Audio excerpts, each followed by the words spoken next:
Assalamualaikum, salam sejahtera. Saya Nazri Kaha, ini Agenda Awani.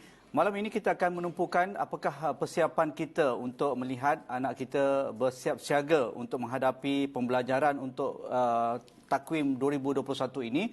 Sama ada mereka yang dibenarkan datang ke sekolah, iaitu pelajar yang akan menduduki peperiksaan besar, dibenarkan untuk ke sekolah mulai esok. Manakala yang lain, walaupun mereka berada di negeri ataupun daerah yang bukan PKP, mereka diminta tinggal di rumah dan pembelajaran akan diadakan dalam talian dan juga ada juga yang akan dilakukan secara hybrid dan seumpamanya.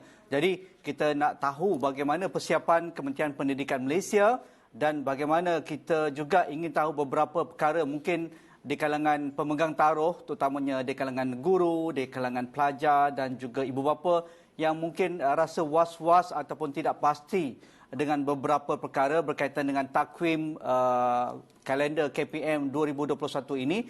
Jadi saya akan bersama dengan Datuk Dr. Habibah Abdul Rahim, Ketua Pengarah Pelajaran Malaysia yang sudah bersedia di talian melalui Skype pada malam ini. Assalamualaikum Datuk Dr. Habibah. Waalaikumsalam. Datuk, terima kasih bersama kami dalam Agenda Awani pada malam ini ya. Datuk, berkaitan dengan sesi pengoperasian sekolah untuk 2021 ini, pada minggu lalu kementerian yang disampaikan oleh Yang Berhormat Menteri menyatakan bahawa takwim akan bermula pada 20 hari bulan Januari iaitu esok. Tetapi dalam beberapa hari lalu ada beberapa pindaan yang agak ketara, drastik dilakukan oleh pihak Kementerian Pendidikan berkaitan dengan siapa yang perlu hadir, siapa yang tidak perlu hadir, siapa yang perlu datang ke sekolah dan seumpamanya. Jadi dalam perkara ini, bagaimana Kementerian Pendidikan dapat menjelaskan sebaik mungkin kepada ibu bapa dan juga pelajar termasuk guru-guru yang mungkin tidak berapa jelas dengan arahan ini? Ya, terima kasih. Pada waktu Kementerian pertama kali mengumumkan bahawa kita akan membuka persekolahan untuk sesi 2021 ini pada 20 hari bulan Januari 2021, ia adalah berdasarkan takwim penggal persekolahan dan cuti persekolahan. Takwim itu masih kekal, tetapi sama ada murid perlu hadir secara bersemuka di sekolah ataupun tidak, itu adalah persoalannya. Jadi ketika pengumuman sidang media dilakukan pada 14 hari bulan Januari, pada waktu itu negeri-negeri sama ada PKPB ataupun PKPP. Tetapi disebabkan peningkatan kes COVID-19, kita mengambil kira bahawa pada waktu itu disebabkan terlalu banyak kes yang meningkat dengan banyaknya, maka kita perlulah mengambil keputusan supaya lebih berhati-hati dari segi siapa yang perlu hadir ke sekolah ini.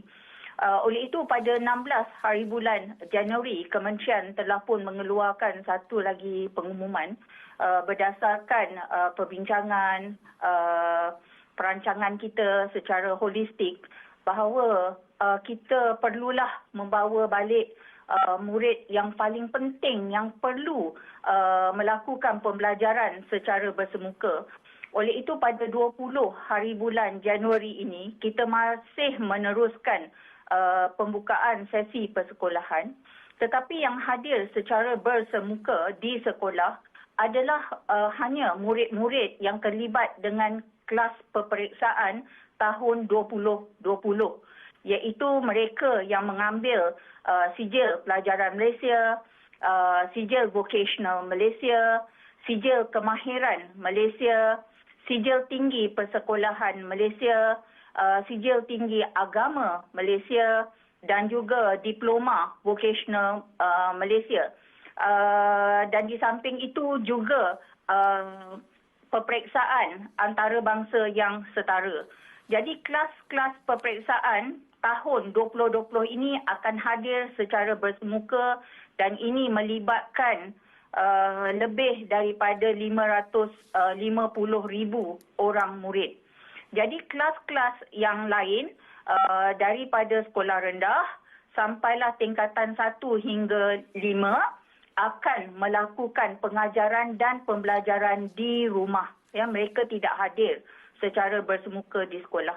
Jadi ini adalah untuk mengawal bilangan murid yang berada secara fizikal di sekolah supaya pengawasan, ya, langkah-langkah lebih berjaga-jaga boleh dilaksanakan di peringkat sekolah, sebab walaupun kita hendak supaya pembelajaran itu terus berlaku, tetapi keselamatan dan kesihatan murid itu kita perlu jaga.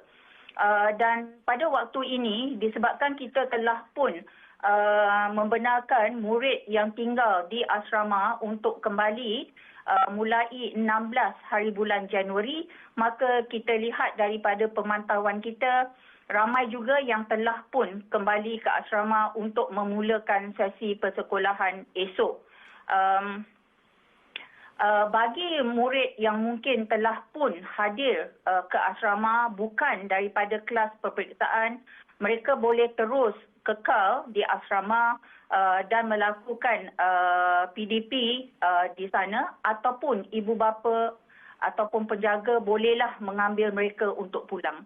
Ini adalah kerana kita betul-betul hendak menghadkan bilangan murid di sekolah.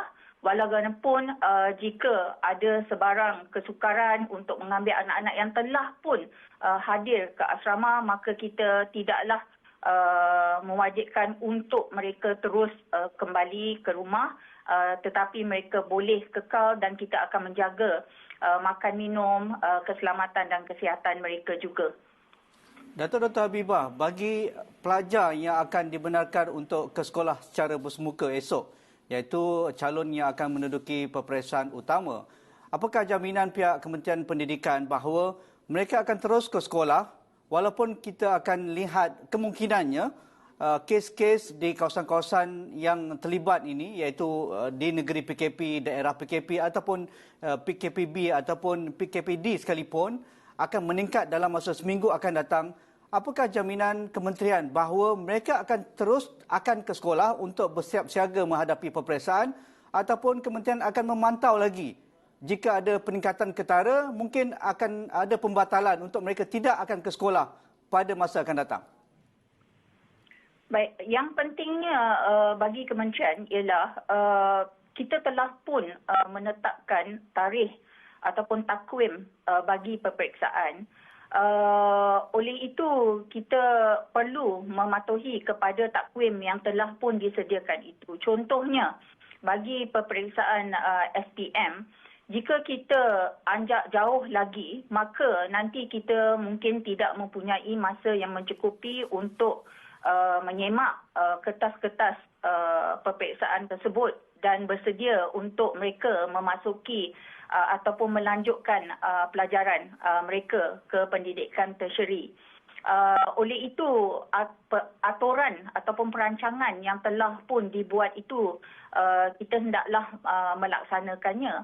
Walaupun apa yang kita boleh laksanakan adalah untuk mematuhi garis panduan yang telah pun kita sediakan, dan kita telah pun mendapat kelulusan daripada Kementerian Kesihatan dan juga Majlis Keselamatan Negara. Yang pentingnya adalah mematuhi garis panduan tersebut, kerana garis panduan pengurusan dan pengoperasian sekolah dalam normal baharu ini telah pun mengambil kira langkah-langkah yang sekolah perlu laksanakan bagi memastikan keselamatan dan kesihatan murid ini terjamin. Dan that's why kita mengurangkan murid yang perlu hadir ke sekolah supaya penjagaan dan pemantauan ini lebih mudah dilaksanakan bagi lebih 500,000 orang murid berbanding dengan 5 juta orang murid ke sekolah. Dan kita pun perketatkan lagi garis panduan tersebut. Contohnya, jika dahulunya cuma mereka yang berisiko untuk lebih tinggi untuk jangkitan, atau kerana mereka mempunyai imuniti yang rendah, ataupun guru yang menguruskan murid prasekolah, ataupun guru yang mengurus murid berkeperluan khas perlu memakai pelitup muka. Tetapi kali ini kita hendaklah kita hendak supaya guru, murid, warga sekolah semuanya memakai pelitup separuh muka ini supaya kita boleh menjaga keselamatan warga sekolah itu. Dan kita juga adakan saringan sebelum masuk ke sekolah. Jika dulu kita pakai thermal scanner yang dipegang dengan tangan, sekarang ni kita juga membekalkan kepada sekolah yang stand supaya boleh kurang dekat dengan guru, contohnya untuk mengambil suhu murid tersebut. Kita masih kekalkan arah pergerakan, juga penjarakan fizikal di sekolah. Dan kita jika dulunya kita membuat pemantauan harian dari segi mana yang terketat ataupun kehadiran murid. Jadi pemantauan seperti itu kita masih akan teruskan mulai esok di sekolah-sekolah.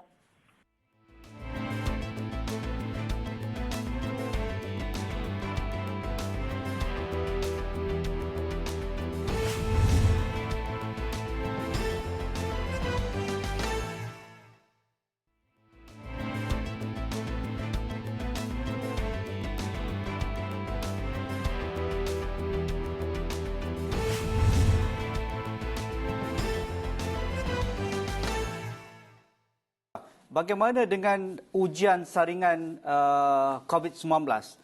Pihak kementerian melalui pengumuman Menteri Kanan Datuk Seri Ismail Sabri ada mengumumkan beberapa hari lalu bahawa tidak wajib untuk warga sekolah termasuk pelajar melakukan ujian saringan sebelum mereka datang ke sekolah mulai 20 hari bulan Januari ini. Tetapi kita pun sudah dengar di Sabah misalnya, mereka yang datang ke sekolah untuk datang ke asrama sudah pun ada yang sudah dijangkiti dengan COVID-19.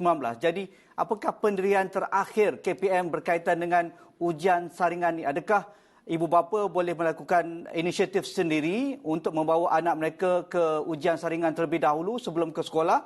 Ataupun bagaimana pendirian KPM tentang hal ini? Kita masih dengan ketetapan bahawa guru ataupun pensyarah kita dan murid atau pelajar tidak perlu dilakukan saringan swab ini. Walau bagaimanapun, untuk mereka yang akan masuk ke Sabah ataupun Sarawak, mereka perlulah melakukan swab test itu 3 hari sebelum memasuki negeri-negeri tersebut. Begitu juga bagi Sarawak, ada SOP-nya tersendiri yang ditetapkan oleh Jatankuasa Bencana Negeri Sarawak. Jadi ini melibatkan swab test pada hari kedua dan hari ke-8 di Sarawak dan memerlukan supaya pensyarah, murid dan pelajar kita supaya dikuarantin. Jadi ini adalah ketetapan yang telah pun ditetapkan oleh Negeri Sarawak sendiri. Bagi kawasan-kawasan lain, ada ketetapan seperti ini. Tetapi apa yang kita hendak adalah supaya ada tanggungjawab di peringkat ibu bapa dan juga murid sendiri, di mana bagi mereka yang pergi ke sekolah secara bersama-sama perlulah memastikan diri mereka sihat, ya, anak-anak mereka sihat sebelum hadir ke sekolah ataupun asrama. Jika masuk ke asrama, kita ada deklarasi tentang keselamatan, iaitu diri mereka perlu sihat, tidak positif, tidak kontak rapat dengan mana-mana ahli keluarga ataupun mereka yang positif ataupun yang sedang dikuarantin. Jadi ini adalah tanggungjawab diri masing-masing. Jadi kita hendaklah praktikkan tanggungjawab ini bagi diri sendiri dan juga bagi ibu bapa dan anak-anak mereka. Jadi ini adalah satu langkah yang perlu diambil di pihak semua iaitu untuk memastikan keselamatan dan kesihatan diri supaya pembelajaran itu dapat berlaku mulai 20 hari bulan ini bagi murid kelas berkesan. Dengan itu, apakah tambahan prosedur yang akan dilaksanakan oleh pihak KPM jika di kalangan ahli keluarga pelajar ini, calon ini yang akan ke sekolah mulai 20 hari bulan ini, mereka yang sedang dikuarantin, mungkin sudah pun dibawa ke hospital kerana positif COVID-19 ataupun mereka yang bergejala COVID-19, adakah ibu bapa yang akan menghantar anak ke sekolah esok ataupun melalui bas sekolah dan seumpamanya perlu membuat urusan sebelum ke sekolah esok bermula hari ini ataupun bagaimana untuk memastikan deklarasi itu benar-benar diikuti oleh ibu bapa supaya tidak akan berlaku kesukaran apabila mereka sudah sampai ke sekolah nanti? Kalau murid yang terlibat untuk hadir ke sekolah adalah positif, maka tentunya tidak boleh hadir ke sekolah. Tentunya mereka telah dibawa ke hospital ataupun kalau tahap 1-2 dikatakanlah kuarantin di rumah, kita dah jelas bahawa mereka yang positif ataupun yang dikuarantin ataupun ahli keluarga ada yang dikuarantin, murid tersebut tidak boleh ke sekolah. Jika dah lepas daripada tempoh tersebut ataupun telah sembuh, barulah boleh kembali ke sekolah. Jika ada tanda-tanda bergejala, maka perlulah ada pemeriksaan doktor sebelum hadir ke sekolah juga. Jadi yang ini semua kita amatlah berharap tanggungjawab di peringkat ibu bapa dan juga murid bagi menjaga keselamatan anak-anak mereka dan juga murid-murid yang lain yang akan hadir ke sekolah. Walaupun kita ada seperti yang saya sebut sebelum ini saringan sebelum memasuki sekolah ataupun deklarasi sebelum memasuki asrama tentang tahap kesihatan ini. Okey, bagaimana pula bagi Dr. Habibah, bagi pelajar yang akan tinggal terus di rumah, PDP di rumah dan juga bagi kawasan-kawasan yang terlibat itu sama ada di kawasan merah ataupun negeri-negeri yang berada di bawah PKPB dan juga PKPP. Jadi apa perancangan KPM kali ini untuk memastikan mulai 20 hari bulan pembelajaran akan bermula, tiada kalau boleh kurang ada masalah pengalaman setahun dahulu mungkin mematangkan KPM untuk memastikan pelajaran dapat diteruskan. Pandangan Dr. Habibah. Ya. Sebelum ini pun pada tahun 2020 kita telah pun adakan manual pengajaran dan pembelajaran di rumah yang boleh dicapai daripada portal KPM. Jadi manual tersebut telah pun menggariskan bagaimana boleh dilaksanakan pengajaran dan pembelajaran di rumah. Sama ada melalui atas talian, khususnya melalui Panta Delima Digital Educational Learning Initiative Malaysia. Di portal tersebut terdapat aplikasi, terdapat bahan-bahan sumber, termasuklah buku digital, permainan yang boleh dicapai sama ada oleh guru ataupun murid dan mereka melaksanakan PDP di rumah. Tetapi bagi mereka yang mungkin tidak ada peranti ataupun capaian, maka mereka boleh juga melaksanakan PDP ini di luar talian. Sama ada menggunakan komputer, notebook ataupun handphone, tetapi tidak ada rangkaian, masih boleh dilaksanakan secara luar talian. Dan juga kita juga ada boleh melakukan melalui buku teks, buku aktiviti ataupun bahan-bahan aktiviti yang dibekalkan oleh sekolah. Ataupun ada juga pada tahun lepas yang melaksanakan PDP ini dengan kerjasama PIBG di kawasan-kawasan lebih detail kepada rumah mereka. Jadi kita ada kaedah di mana pengajaran dan pembelajaran di rumah ini boleh terus berlaku.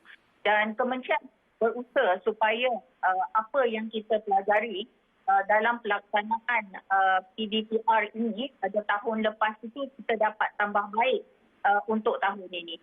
Dan kita boleh lihat contohnya pada tahun lepas capaian kepada Delima contohnya dalam PKP yang pertama dan berbanding bila kita ada PKPB pada gelombang yang ketiga dan sekolah terpaksa ditutup, ada peningkatan dari segi capaian guru dan murid dalam melaksanakan PDP atas talian.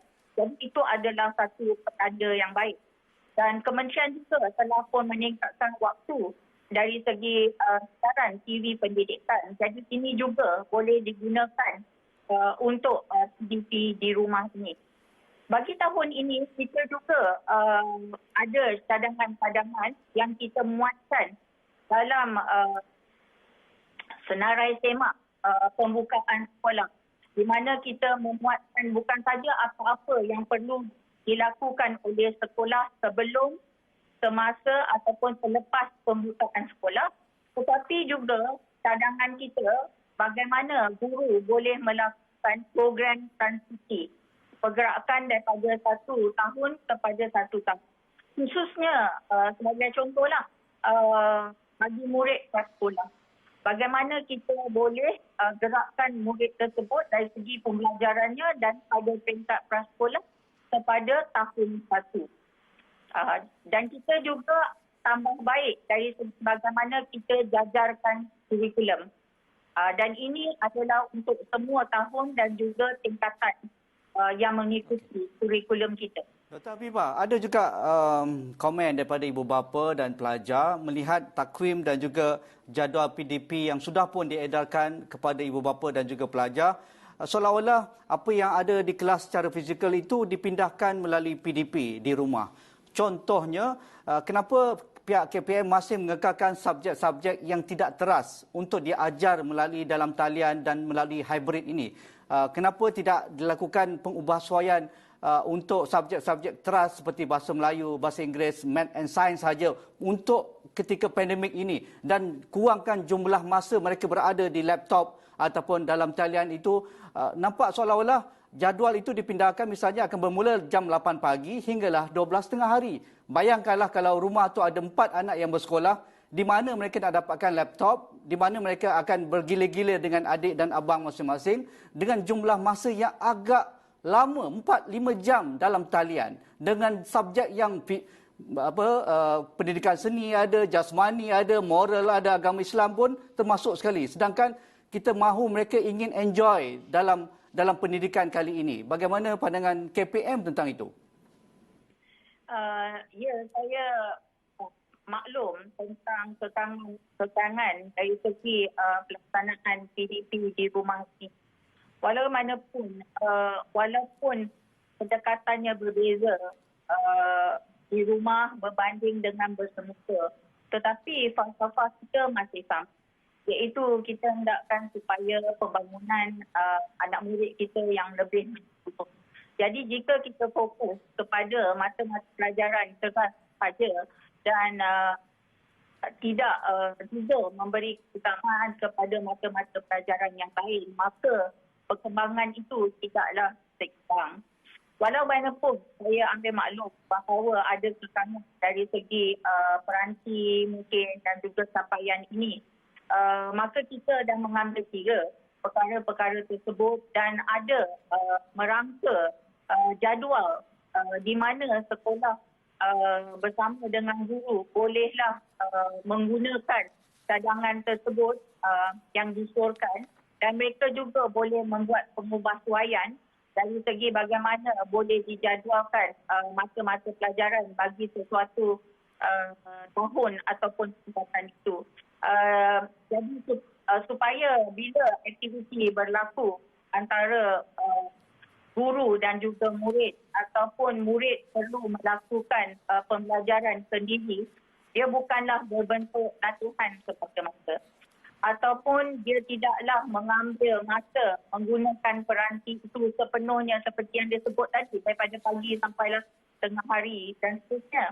Tetapi kita ada masukkan di dalam jadual itu cadangan-cadangan untuk masa di mana guru bersama dengan murid dan murid boleh melakukan aktiviti-aktiviti sendiri selepas pembelajaran dan pengajaran itu berlaku bersama dengan guru.